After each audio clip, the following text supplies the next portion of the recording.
to understand our world.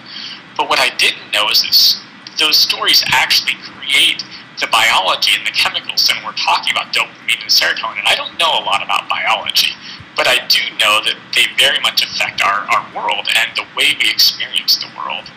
And what happens is stories actually become those limiting beliefs that we have, and they actually drive the chemistry of our brain. And that sounds sort of abysmal at first, like, oh no, my brain is being controlled by, my chemicals are actually adjusted by my environment.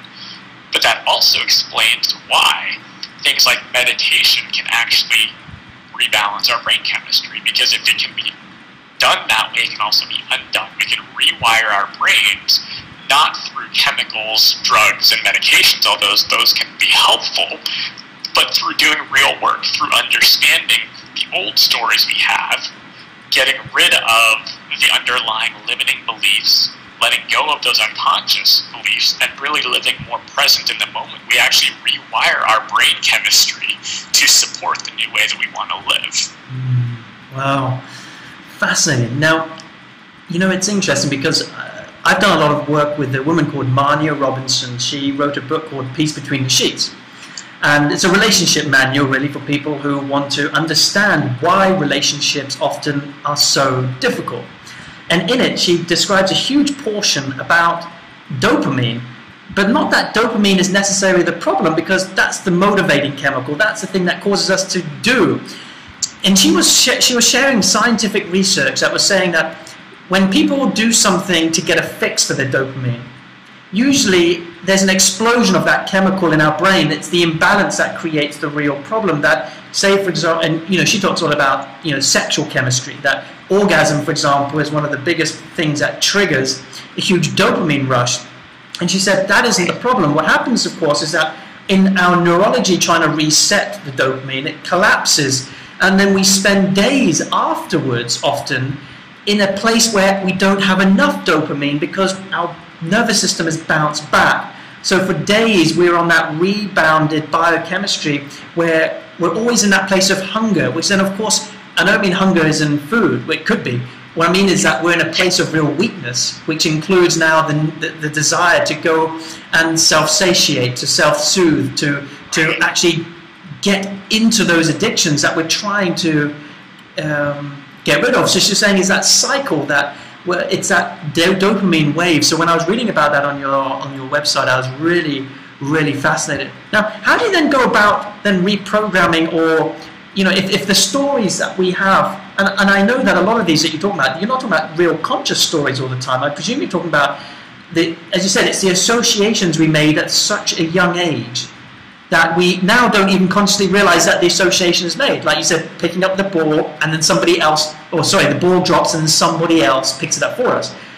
I never really thought about, oh yeah, perhaps it was always picked up for me. The association isn't something I would be consciously aware of. So I presume you're dealing a lot with the subconscious, or yes, which means depending on how you define the subconscious, some people would say it would be it involves the body and blah blah blah blah blah. I mean, could you describe a little bit about what your approach would be to begin to bring to our awareness these associations, and how to disarm them so that we can now go into the completion? Because I really get what you're saying, that I myself, I do start things and I don't complete them, and I do know what I need to do better and don't. So I'm intrigued. I want to know, how do I turn that around?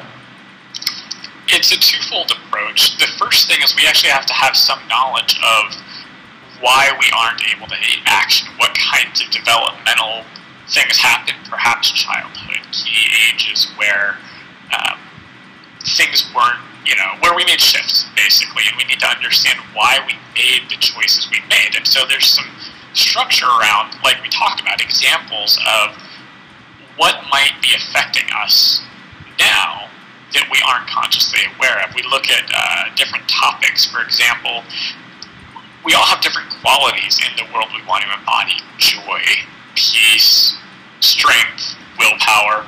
All of these things are qualities that every single person had when they were a child.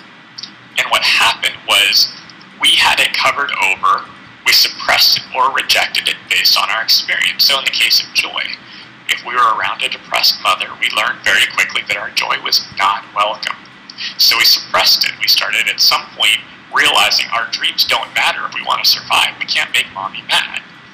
Similarly, when it comes to strength, courage, willpower, we all have those kinds of stories that we realized our strength or courage or willpower was not welcome in the world to some degree or another. Now, it's not always as extreme as what I just gave about the mother and the joy, but sometimes it could be that in certain contexts, maybe we had a mother who was very supportive, who homeschooled us and let us work through our challenges with education. But then when it came to weekends and we were building projects with Daddy, maybe once we, couldn't quite do something the way Daddy expected it, he got frustrated, he took over the project. So then we learned, okay, well, academics, I can do anything I want, but in building things, I'm not good at building things, I can't build things. And so then, that person loses any sense of being mechanical aspects of life. And they still find themselves able to take huge action when it comes to maybe getting a degree, a PhD even, moving down the business path or entrepreneurial or whatever kind of work they do. They find themselves very easily able to do that, but then they can't even, fix, something that breaks in the household. And they feel incapable of fixing something in the household. I can actually relate to that. I hadn't even thought about it until the example came in this moment, but that's me. I always considered myself very mechanically incapable, and that just wasn't supported in my environment. So we all have these stories, and the first thing to realize is that we all have common experiences. We all started in the same place, but then how those experiences were responded to by our caregivers really determined whether we embodied a quality like courage, whether we really were supportive in that, or whether we were basically had to suppress it and reject it. So really being able to understand that concept, that context, that framework, that we already have the qualities is really helpful, because then we can look at what are the barriers to experiencing a specific quality. In my Liberate Your Life program, for example, there's the inner critic, that judgmental voice inside our head, is the biggest barrier, I talk about that, to us taking action in our lives. We may have a real opportunity to develop a meaningful relationship, and yet that inner voiceness will tell us, I'm not good enough, I'm not pretty enough, I don't have this, I don't have that, this person won't care or care enough. Or maybe things are going great, and the first time that person is late to an event or something, we find ourselves judging the other person. But we also don't realize we're judging ourselves because we're scared what other people are thinking about us being late.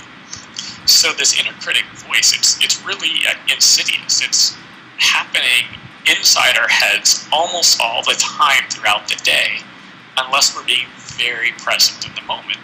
So I work a lot with the inner critic and uncovering all the different ways that it's talking to us in different contexts.